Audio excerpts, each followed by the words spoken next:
L'anime commence avec un garçon qui élève un chaton dans son enfance.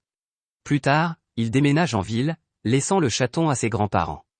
Après plus de 10 ans, le chaton revient vers le garçon sous la forme d'une fille sexy et veut avoir une relation intime avec lui en échange des soins qu'il lui a prodigués dans son enfance.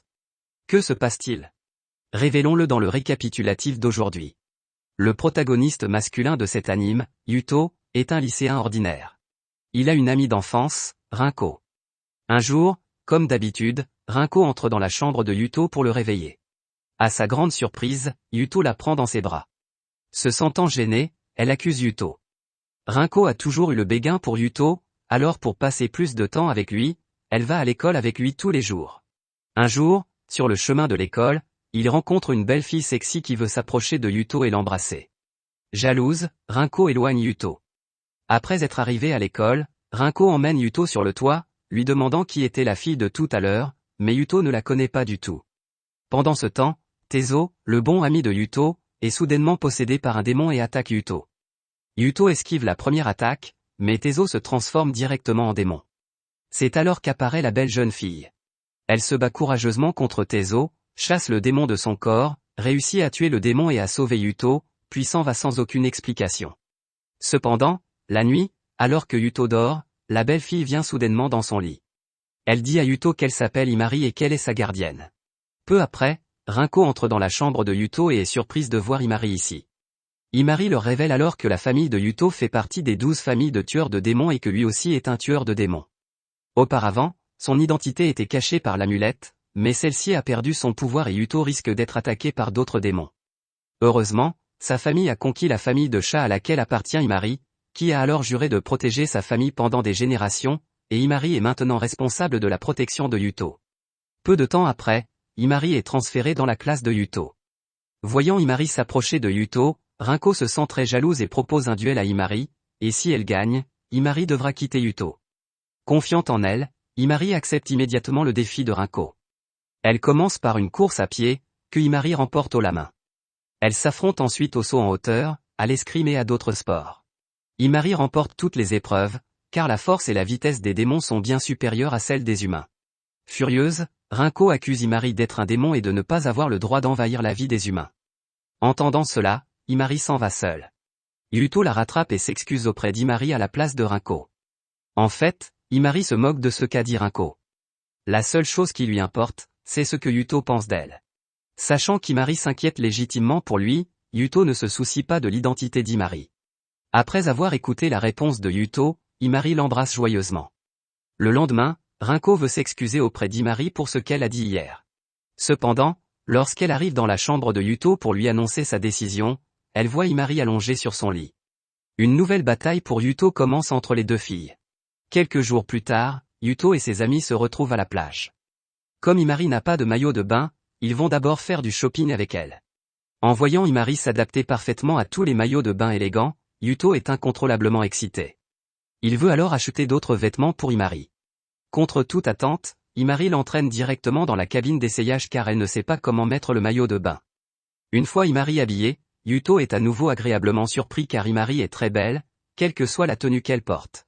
Yuto et ses amis arrivent alors joyeusement à la plage, mais ce qu'ils ne savent pas, c'est qu'une autre belle fille, Shizuku, les observe en secret. Pendant ce temps, en tant que fille chat, Imari a très peur de l'eau. Elle ne peut que tenir un jouet gonflable et flotter sur l'eau. Voyant cela, Yuto vient voir Imari pour s'occuper d'elle. C'est alors qu'une vague les emporte dans la mer et que quelqu'un les entraîne dans une grotte au bord de l'eau. Cette grotte est la maison de Shizuku. En tant que fille serpent sous la forme d'une petite fille, Shizuku a compris l'identité de Yuto en tant que tueur de démons, et elle pense que Yuto est ici pour la tuer. Alors que Shizuku s'apprête à attaquer Yuto, Imari l'arrête immédiatement. Mais le pouvoir de Shizuku est plus fort au bord de la mer, alors que celui d'Imari s'affaiblit, si bien que Shizuku l'emprisonne facilement avec de l'eau. Pour sauver Imari, Yuto déploie toute son énergie, sans se soucier de sa sécurité. En voyant cela, Shizuku réalise soudain que Yuto n'est peut-être pas là pour la tuer. En bon démon, elle épargne alors Yuto et Imari. Ensuite, à la surprise de Yuto, Shizuku s'installe également dans sa maison, car elle veut vérifier si Yuto ne va pas faire du mal à des démons. Shizuku découvre alors que Yuto est vraiment différent des autres tueurs de démons. Non seulement il ne veut pas faire de mal aux démons, mais il se soucie même d'eux. Le lendemain, lorsque Yuto se réveille, il retrouve Imari allongée sur son lit. De plus, Shizuku se cache également sous sa couette. Étant à nouveau témoin, Rinko se met en colère par jalousie. Elle demande alors à Imari et Shizuku de ne plus être aussi proches de Yuto, tandis qu'Imari explique qu'elle fait cela pour protéger Yuto. Mais les paroles de Rinko rappellent aussi à Imari qu'elle a beau être proche de Yuto, elle ne peut pas le protéger en permanence. Yuto doit réveiller son pouvoir de tueur de démons. Imari décide donc de ramener Yuto dans sa ville natale pour trouver un moyen d'éveiller ses pouvoirs. Enfant, Yuto vivait avec ses grands-parents. Plus tard, ses parents l'ont emmené en ville et ont scellé les pouvoirs de Yuto. À cette époque, les grands-parents de Yuto sont décédés, laissant quelques démons amis de sa famille, comme Imari, dans sa ville natale pour s'occuper de la maison. Au cours de la conversation, Imari raconte à Yuto qu'ils ont vécu ensemble lorsqu'ils étaient enfants. Ce n'est qu'à ce moment-là que Yuto se souvient qu'il avait un chaton lorsqu'il était enfant, et qu'il jouait avec lui tous les jours. Il s'est avéré que le chaton était Imari. Dès que Yuto s'en souvient, Imari l'embrasse avec enthousiasme. À ce moment-là, un autre démon attaque soudainement Yuto. Elle et quelques démons ont essayé d'attaquer la famille de Demon Slayer et en ont finalement eu l'occasion. Imari s'avance pour la combattre.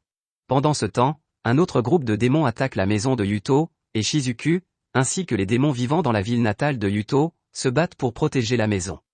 Sans aucun pouvoir, Yuto ne peut que s'échapper. Cependant, en ce qui concerne Imari, il retourne sur le champ de bataille. Alors qu'Imari est sur le point d'être tué par le démon, Yuto bloque l'attaque mortelle et la sauve du coup fatal. Voyant Yuto blessé, Imari entre en fureur et devient folle de rage. Folle de rage, Imari défait l'ennemi en un instant et a l'intention de la tuer. C'est alors que Yuto saisit un bâton de bois et empêche Imari de le faire. Dans cette situation d'urgence, le pouvoir de Yuto se réveille et il réussit à bloquer l'attaque. Yuto et Imari tombent alors dans le coma. Heureusement, Shizuku découvre Yuto blessé et utilise sa magie pour le soigner. Il s'avère qu'il y a 12 familles de tueurs de démons, et que chaque famille a des capacités différentes. La capacité de la famille de Yuto est de renforcer les armes. Par conséquent, lorsque Yuto a réveillé son pouvoir en essayant de sauver le démon qui voulait le tuer, il a pu bloquer l'épée d'Imari avec un bâton de bois. Mais après cela, Yuto ne peut plus utiliser son pouvoir. Shizuku essaie d'apprendre à Yuto à contrôler son pouvoir, mais lorsque Yuto n'est pas en danger, il perd complètement son pouvoir. Peu après, Yuto et Imari doivent retourner à l'école pour continuer leurs cours. Ils passent une courte période de vie paisible jusqu'à l'arrivée d'une belle et mystérieuse jeune fille nommée Kuzu. Kuzu est également une tueuse de démons issue des 12 familles. Comme sa famille est la plus faible des 12, elle fait le vœu d'épouser Yuto pour renforcer sa famille. C'est pourquoi elle prétend être la future femme de Yuto. Kuzu déteste tellement les démons qu'elle se bat contre Imari dès qu'elle se rencontre. Pendant le combat, elle trouve même l'occasion d'embrasser Yuto. Mais après le baiser, elle cesse de se battre et s'en va. Espérant faire changer d'avis Kuzu sur son mariage et craignant qu'elle ne se batte à nouveau contre Imari, Yuto se rend chez Kuzu et lui dit que, bien qu'il soit un tueur de démons, il ne déteste pas les démons, et qu'il les tue encore moins. Leurs personnalités sont diamétralement différentes, il ne peut donc pas suivre le même chemin qu'elle. En entendant cela, Kuzu se met en colère et veut attaquer Yuto. À ce moment critique, le pouvoir de Yuto se réveille à nouveau et il fait instantanément tomber Kuzu par la fenêtre. Pensant que Kuzu va faire une chute mortelle du haut de la tour, Yuto se sent très triste et regrette. Heureusement, Kuzu possède de puissants pouvoirs magiques, et elle peut rapidement voler jusqu'à la chambre, expliquant que la raison pour laquelle elle a attaqué Yuto n'était pas pour le tuer, mais pour réveiller son pouvoir. C'est alors que Imari arrive. Cette fois, Kuzu respecte les idées de Yuto, et elle choisit finalement de se réconcilier avec Imari. Peu après, Yuto est de retour à l'école. Un jour, en cours d'art, Imari propose à Yuto d'être son modèle, puis de se déshabiller. Voyant cela, la compétitive Rinko tente également de se déshabiller, ce qui embarrasse Yuto, qui décide alors d'aller dans la forêt pour dessiner seul. Cependant, il est rattrapé par un autre démon qui veut avoir un contact intime avec lui parce qu'elle améliore la magie en absorbant les fluides corporels des hommes. Alors que la démone s'apprête à aspirer ces fluides corporels, elle est arrêtée par Imari et Shizuku. Elle explique rapidement qu'elle a juste besoin de fluides corporels pour améliorer son pouvoir et qu'elle n'a pas l'intention de faire du mal à Yuto. Quant à la raison pour laquelle elle est pressée de se renforcer, il s'avère que 2 puissants démons s'attaquent à d'autres démons depuis peu. En entendant cela, Yuto suggère que les démons des environs s'unissent pour combattre les 2 démons ensemble. Peu après, Yuto est retrouvé par les 2 démons. Il s'agit de Tamamono Mae et Shuten Douji, les démons les plus puissants du Japon. Bien qu'ils aient facilement vaincu Imari, ils ne la mangent pas. Il s'avère que Imari n'est pas dans son état le plus fort, ce qui signifie qu'ils ne peuvent pas obtenir suffisamment de pouvoir magique en la mangeant. Cela signifie également qu'ils attendent qu'elle devienne assez forte pour revenir auprès d'eux et de Yuto.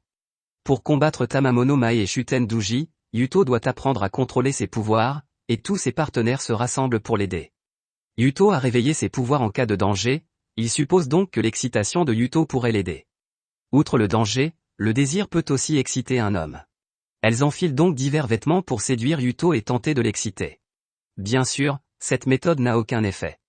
Malgré tout, Yuto est prêt à se battre contre Tamamono Mae et Shuten Douji, même si c'est très dangereux. Yuto est persuadé qu'il fera la différence.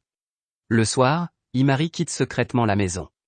Craignant que Yuto ne soit blessé ou même tué au combat, elle choisit de combattre Tamamono Mae et Shuten Douji seule. Mais en fait, Yuto a compris son plan. Il arrête Himari à mi-chemin, ne la laissant pas seule dans la bataille. Par la suite, tous leurs amis se rassemblent pour les aider, ce qui touche beaucoup Himari. Peu après, une partie de la ville est recouverte de magie. Personne ne peut y pénétrer, à l'exception de Yuto et de ses amis.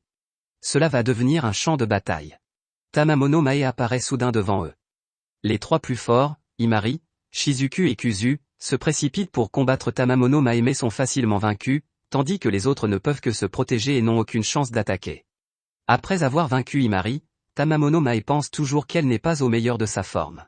Pour stimuler le potentiel d'Himari, elle continue d'attaquer les amis d'Himari. Pour protéger ses amis, Yuto attaque Tamamono Mae avec un bâton en bois, mais il est assommé. Voyant cela, Himari est furieuse, et Tamamono Mae découvre qu'attaquer Yuto rendra Himari plus forte, alors elle attrape Yuto directement. Himari se met alors en colère et se déchaîne, mais le rappel de Yuto ramène Himari à la raison. Manquant l'occasion, Tamamono Mae doit lâcher Yuto et décide de manger Himari un autre jour. Après la bataille, conscients de leur faiblesse, tous sont très déçus.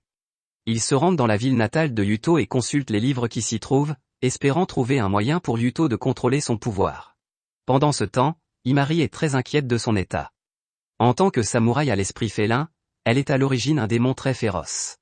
Bien qu'Himari puisse réprimer sa nature, si elle continue à se battre, elle risque de perdre le contrôle et de se retrouver dans un état de folie pour toujours. Tamamono Mae et Shuten Douji, qui semblent s'en rendre compte, attaquent à nouveau Himari. Elles affirment qu'après la défaite d'Himari, elles tueront Yuto. Leurs paroles et la bataille rendent Himari complètement incontrôlable, et elle devient à nouveau folle. Himari se précipite sur Tamamono Mae et se bat contre elle. La bataille est si intense que les vibrations sont ressenties à proximité.